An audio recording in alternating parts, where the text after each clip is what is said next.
Hi friends, అందరు ఎలా ఉన్నారు? నేనైతే చాలా చాలా బాగున్నానండి. ఈరోజైతే ఎర్రమ్మల కూరతో పప్పు చేయడం ఎలా అనేది మీకు చూపిస్తాను.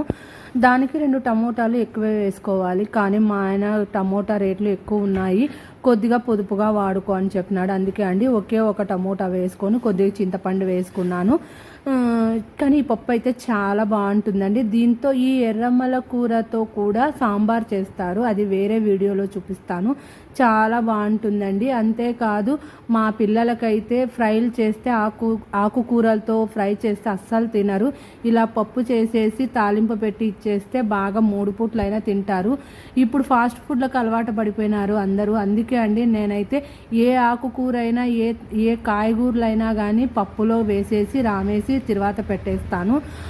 అంతేకాదండి ఈ ఎర్రమ్మల కూరతో చట్నీ కూడా చేస్తారు, కానీ అదైతే నాకు సరిగ్గా తెలీదు. మా అత్తతో నేర్చుకొని చేస్తాను. ఈ వీడియో మీకు నచ్చినట్లయితే